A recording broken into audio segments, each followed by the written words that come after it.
할렐루야. 세계적인 피아니스트 중에 바이런 자니스라는 사람이 있습니다. 이분은 어렸을 때 교통사고를 당해서 손에 심한 신경통 또 신경마비 증세를 갖게 됐죠. 한때는 10손가락 중에서 왼손 중지 하나만 제대로 움직였고 모든 손가락이 약 10% 정도밖에는 움직이지를 못했습니다. 거기다 새끼손가락은 완전히 마비가 되어버렸고요. 그리고 오른쪽 손목은 한 40% 정도만 움직일 뿐이었습니다. 하지만 어떻게 이런 분이 세계적인 피아니스트가 될 수 있었을까? 그는 영국의 잡지인 퍼레이드지 기자와 인터뷰를 통해서 이렇게 고백을 했습니다. 여러 의사들이 수고했고 또 침도 많이 맞았다. 그러나 내가 이렇게 세계적인 피아니스트가 된 것은 내 손을 성경책 위에 올려놓고 매일 1시간씩 기도했기에 가능했다고 생각한다. 내가 간절히 기도할 때 하나님은 나에게 이 고통과 싸울 용기를 주셨고 힘을 주셨고 희망을 주셨다. 나아가서는 내게 오히려 좋은 음악으로 사람들을 위로하게 하셨다. 그래서 지금은 피아노를 쳐도 고통이나 아픔이 없다. 이렇게 이분은 고백을 했습니다. 엄청난 교통사고를 당해서 손이 다 마비되어 버리는 인생에 찾아온 시련, 불행인데도 또 그 가운데서 하나님이 주시는 위로를 볼 수 있었고 그리고 그 위로를 체험하면서 이렇게 멋지게 잘 회복하여 세계적인 피아니스트가 되었다는 것이죠. 성도 여러분, 어쩌면 우리 모두가 위로가 필요한 시대를 살고 있지 않을까요? 참 많은 아픔들을 안고 사람들이 살아가죠. 오늘 이 자리에 예배하는 여러분, 건강 때문에 고통당하는 분들이 너무 많습니다. 그 무서운 질병의 남 앞에서 고생하고 통증에 시달리고 아파하는 성도들, 또 수술을 기다리고 있고 또 수술하고 회복을 하고 계신 분들, 또 여전히 수술은 했지만 또 회복 과정 중에서 고통 속에 있는 성도들, 건강 때문에 참 고통을 당하는 분들이 너무 많습니다. 그런가 하면 우리 인생에는 가정의 아픔도 있죠. 또 경제적인 어려움 속에서 많은 시련들을 겪고 있는 고통들, 사실은 다 표현을 하지 못해서 그렇지 말 못할 사정들이 얼마나 많습니까? 그래서 우리는 사람들, 또 친구들, 편한 사람들을 만나면 이런 말들을 많이 하지 않습니까? 위로를 좀 받고 싶다. 그렇게 우리들이 이야기할 때가 참 많습니다. 오늘 하나님 우리에게 주신 이 본문에 보면 가장 많이 나오는 단어가 둘이 있습니다. 바로 고난과 위로라는 그런 말이죠. 신앙생활하는 우리에게 웬일인지는 모르지만 고난은 피할 수 없는 것이지만 그 고난에 직면할 때 동시에 하나님의 위로가 나타나고 있다는 것입니다. 이것은 오늘 말씀을 선포하고 있는 사도 바울이 경험했던 자신의 경험에 대한 이야기이기도 하죠. 그렇다면 우리가 고난을 받고 시련 속에 고통 속에 있다면 이런 믿음이 있었으면 좋겠습니다. 이 고난 속에는 시련을 극복할 수 있는 하늘의 위로가 나타나고 있다. 믿을 수 있기를 축원합니다. 여러분, 고난 속에서 내게 나타날 하늘의 위로를 우리가 기대하면서 살아갈 수 있는 이유가 무엇 때문입니까? 오늘 말씀은 고난에는 목적이 있기 때문이라고 말씀합니다. 하나님께서 우리들 인생의 장에 고난을 허용하실 때 거기에는 다양한 목적들이 있다는 것이죠. 그런데 오늘 본문은 우리들이 살아가는 성도들의 삶의 고난이 허용되는 가장 보편적인 목적 중에 한 가지를 강조합니다.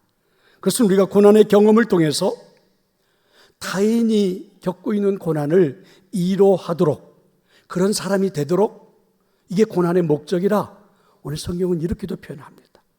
자, 여러분 화면을 보면서 우리가 4절과 6절의 말씀을 같이 한번 읽어볼까요? 우리의 모든 환난 중에서 우리를 위로하사 우리로 하여금 하나님께 받는 위로로서 모든 환난 중에 있는 자들을 능히 위로하게 하시는 이시로다. 우리가 환난 당하는 것도 너희가 위로와 구원을 받게 하려는 것이요. 우리가 자주 사용하는 한자 가운데 동병상련이라는 말이 있죠. 같은 병을 앓는 사람끼리 서로를 불쌍히 여기게 된다. 자, 이런 그런 말입니다. 여러분, 저는 이제 천식이라는 그 지병 때문에 오랜 동안 고생을 합니다. 한 30년째 병원약을 계속 먹고 있어도 왠지 모르게 하나님이 잘 고쳐주지를 않아서 늘 고생을 합니다. 그래서 천식을 앓고 있는 분들의 이야기를 들으면 귀가 번쩍 뜨입니다. 내가 뭔가 이루할 수 있을 것 같고 뭔가 좀 알려줄 수 있을 것 같은 그런 생각이 듭니다. 늘 주일에 강단에 설 때마다 좀 목소리가 좋은 목소리를 가지고 목에 부담 없이 설교하고 싶고 찬양하고 싶은데, 여러분 그 천식으로 오랫동안 앓다 보니까 좀 심하다 보니까 늘 흡입을 해야 되거든요. 약을 매일 아침마다 흡입을 하다 보니까 그게 늘 목에 무리를 주어서 목소리가 잘 튀지를 않습니다. 그래서 어떤 분들은 간혹 저한테 기도를 많이 하셔서 그럽니다 그러는데, 좋은 징조이긴 하지만 여러분 목이 잘 튀지를 않아서 아주 힘들고 고통스러울 때가 많습니다. 늘 목이 쉰 사람처럼 좀 좋은 청량한 목소리로 설교를 하고 싶은 그런 생각이 들 때가 참 많죠. 또 무릎에 혹이 한번 나서 혹을 뗐는데 그게 암이라 그래갖고 또 덜커덕 놀래본 적도 있잖아요. 그래서 조그마음으로 고생하는 분들의 마음도 조금은 위로를 할 수 있을 것 같고, 동병상련, 그렇죠? 같은 병을 앓고 있는 사람들을 왠지 모르게 좀 이해할 수 있을 것 같은 그런 말들이죠. 우리들의 삶에 나타나는 고난이 여러 가지 목적이 있을 수 있습니다. 하지만 그 중에 하나 중요한 것이, 하나님은 이렇게 말씀합니다. 나와 같은 고난을 겪고 있는 이웃을 위로하기 위함이라. 자, 이런 걸 우리는 소명이라고 그러죠. 그러니까 그런 소명의 뜻도 목적도 있다는 것이죠. 옛날 영국 빅토리아 여왕 시절에 자녀를 기다리다가 아이를 유산한 신하의 아내가 있었습니다. 그런데 이 여인이 삶의 의욕을 상실하고 죽음을 생각하는 소식을 듣고 영국의 여왕이 친히 그 신하의 가정을 방문했습니다. 그런데 여왕의 방문 이후에 이 여인은 놀랍게 회복이 된 겁니다. 도대체 여왕이 찾아와서 무슨 말을 해 주었길래 이렇게 회복이 되었냐고 그 여인에게 물었더니 대답하기를, 여왕은 제 손을 잡고 꼭 한마디 하셨습니다. 당신의 마음이 어떤지 내가 알아요. 이게 전부였다는 거죠. 그런데 그 순간 이렇게 말하는 그 여왕 폐하의 이야기를 들으면서 얼마 전에 이 여왕도 나처럼 아이를 유산했던 것들이 기억나기 시작했고, 그리고 그것이 여왕께서 나 같은 여인에게도 찾아온 것임을 깨닫게 되었다는 거죠. 그리고 그 여왕의 손을 잡고 있는 순간, 이 고난이 나 혼자만의 것은 아니구나. 그러면서 이상하게 자신의 가슴을 죄고 있었던 그 통증, 고통, 아픔으로부터 풀려나는 듯한, 떠나가는 듯한 그러한 위로를 체험하게 되었다. 이게 바로 위로의 능력이라는 것이죠. 그렇습니다.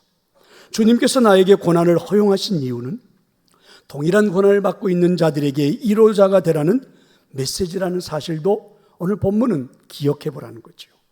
헨리 나우에는 이런 우리의 소명을 가지고 표현하기를 상처받은 치유자, 이렇게도 표현했습니다. 그래서 우리 인생에 다가오는 고난이 때로는 그 목적이 소명일 수도 있겠다. 그래서 하늘의 위로가 나타날 수 있다는 거죠. 하나님의 역사가 나타날 수 있다는 것입니다. 믿으시기를 축원합니다. 고난 속에서 내게 나타날 하늘의 위로를 기대할 수 있는 이유는 무엇 때문입니까? 위로해 주시는 주님을 바라볼 수 있기 때문입니다. 고난의 밤이 아무리 어둡고 고통의 무게가 아무리 견디기 힘든 것이어도 성경은 여전히 우리가 고난의 한밤중에도 위로의 주님을 바라볼 수 있다, 이렇게 말씀해 주십니다.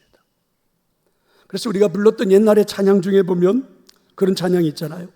괴로울 때 주님의 얼굴을 바라보라, 평화의 주님을 바라보라. 함께 한번 찬양을 해보려고 하는데요, 세상에서 시달린 친구들아 위로의 주님을 한번 바라보라, 이렇게 찬양하는 그런 찬양입니다. 한번 여러분 해보실래요?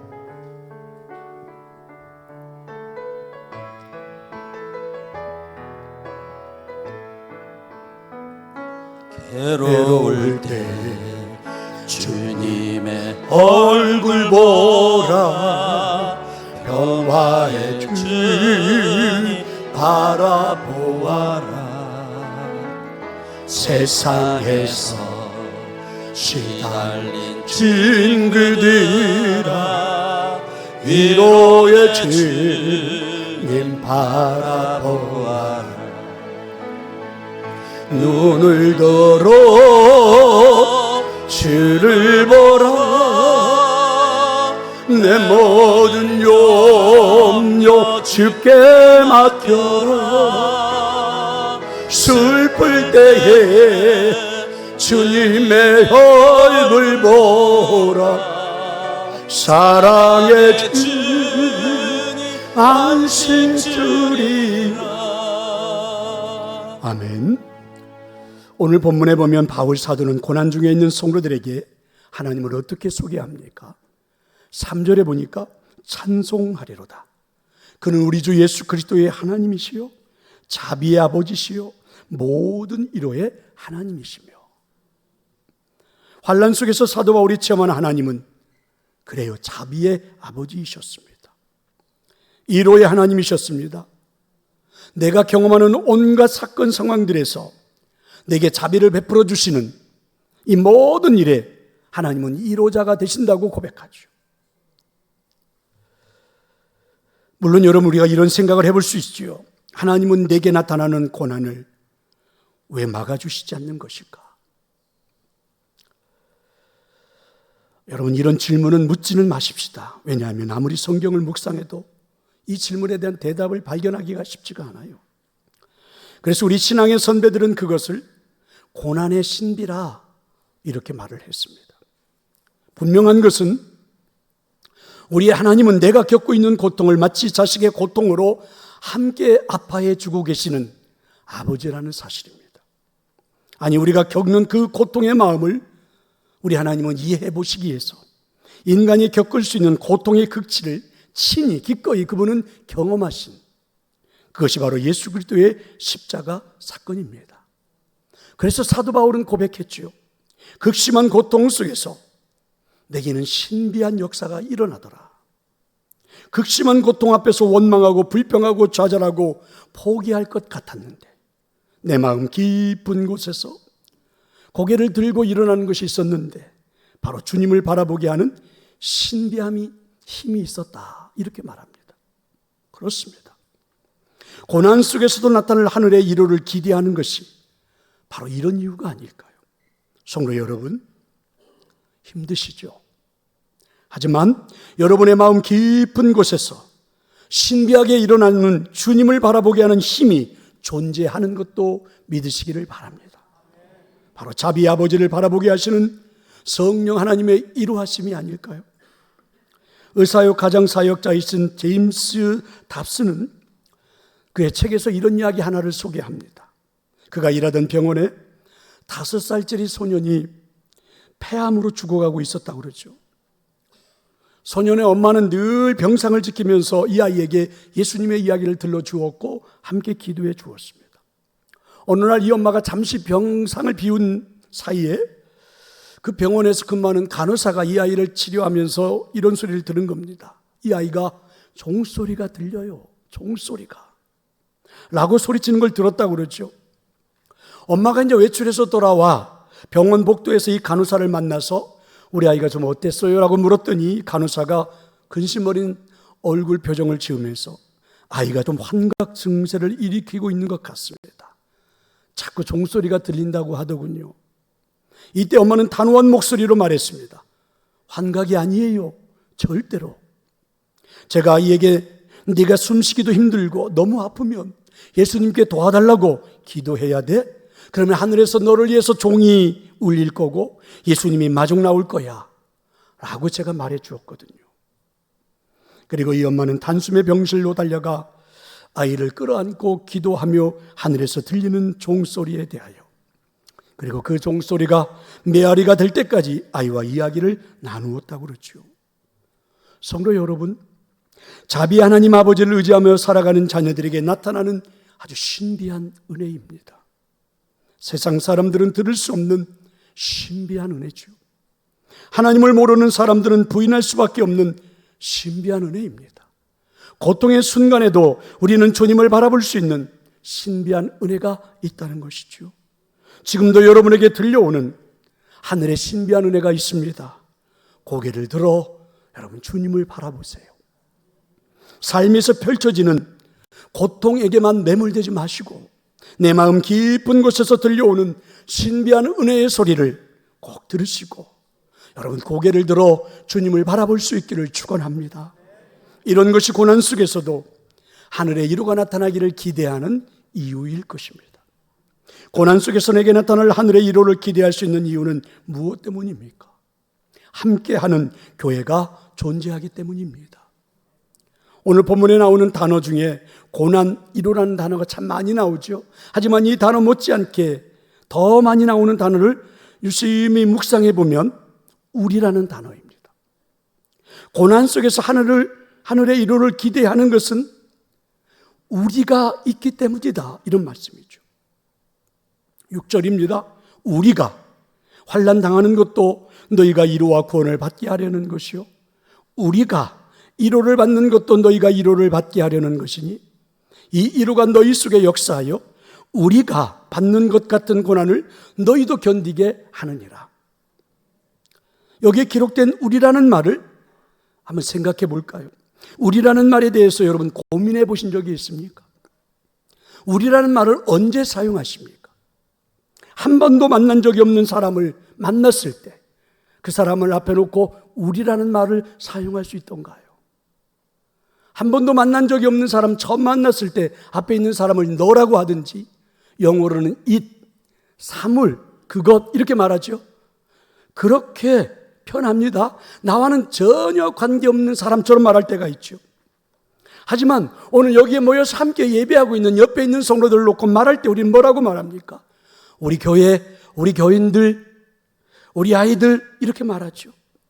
왜 옆에 있는 사람들이 우리 교회, 우리 교인들, 우리의 함께하는 식구들 이런 말을 사용할까요? 함께 시간을 들여서 예배를 했고 만남을 이루었고 그리고 슬픔도 기쁨도 함께 나누었던 공동체이기 때문에 우리라는 말을 쓰죠. 우리라는 말이 주는 신비함도 있습니다. 우리라는 말을 사용할 때 우리는요, 더 오랜 시간 힘들었던 순간들을 함께 경험했던 사람들끼리 나누는 우리라는 말을 들을 때 여러분 어떻습니까?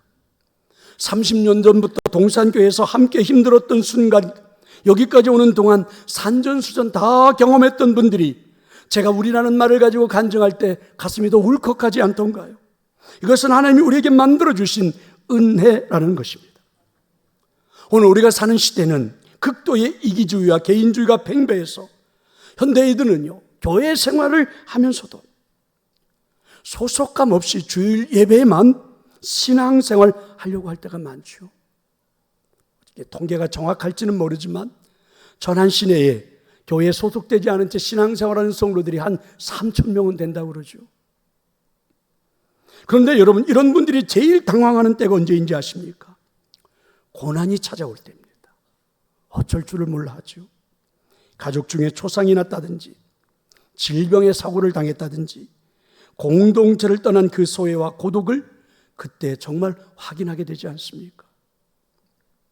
그런데 이런 인생의 고난 앞에서 좀 당당하고 그리고 여유 있게 승리하는 이웃들을 보십시오. 대부분 이 사람들은 이 우리라는 교회 공동체에서 깊이 헌신하면서 함께 나누면서 서로 지체의 기쁨, 감격을 누리며 살았던 성도들입니다. 이게 바로 우리라는 말이 주는 은혜입니다. 고난 속에서도 하늘의 위로가 나타날 것을 기대하는 이유는 나에게는 누가 있기 때문이라고요? 우리가 있기 때문입니다. 공동체가 있기 때문에 그렇죠. 우리 교회, 우리 성도들, 우리 엄마, 우리 아빠, 외국에 나가면 우리 나라 이렇게 말하지 않습니까?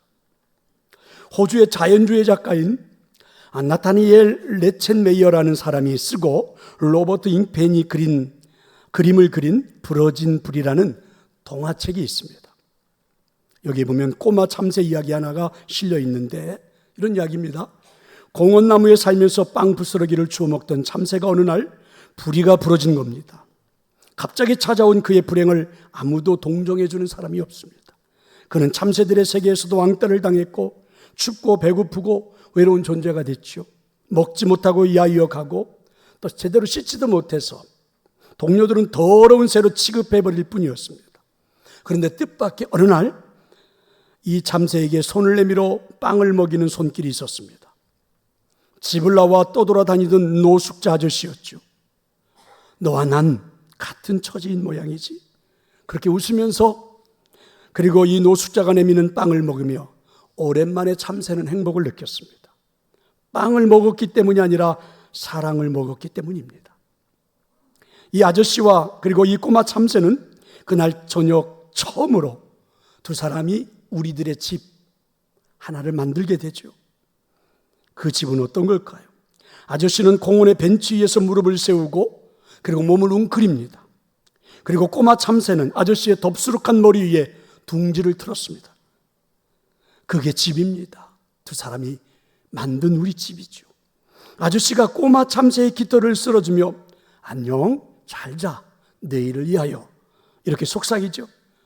꼬마 참새도 여러분 부드럽지만 힘차게 짹 하고 대답을 했습니다. 그날 밤 참새와 그리고 이 아저씨는 좋은 꿈을 꾸었습니다. 아저씨는 가족들의 환영을 받으며 집으로 돌아오는 꿈을, 그리고 참새는 부러진 부리가 다시 반듯해지고 이웃들과 어울려 살아가는 행복한 꿈을 꾸게 됐죠. 동화 이야기입니다. 뭔가를 시사해 주죠. 성도 여러분, 집을 떠난 나그네의 피곤함 그대로 오셔도 좋은 것이 우리가 만든 동산교회입니다. 부러진 부리에 피 흘림과 아픔을 갖고 그대로 오셔도 좋은 우리가 만든 동산교회입니다. 왜냐하면 하나님 아버지의 1호가 나타나고 있기 때문입니다. 이렇게 오랜 세월 우리가 만든 이 동산교회 안에서, 이 공동체 안에서 잘 시련을 이뤄내고 멋진 아픔들을 이겨내고 나면 나중에는 더 멋진 공동체 우리가 만들어지겠죠. 이렇게 하나님이 만들어주신 우리라는 동산교회 안에서 우리도 인생의 새 집을 짓고 그 안에서 상처를 치유받고 그리고 새롭게 꿈을 꾸며 살게 될 것입니다. 하나님의 이루하심이 나타나는 그런 순간이겠죠. 성도 여러분, 함께 슬퍼하고 함께 기뻐하고 오랜 세월을 함께 이곳에서 은혜로 믿음으로 살아가는 우리들에게 하나님이 만들어주시는 우리라는 동산교회 이 공동체 안에서 여러분의 멋진 인생 새로운 꿈을 한번 시작해보고 싶지 않으십니까? 꼭 그런 은혜가 있기를 축원합니다. 이제 우리 함께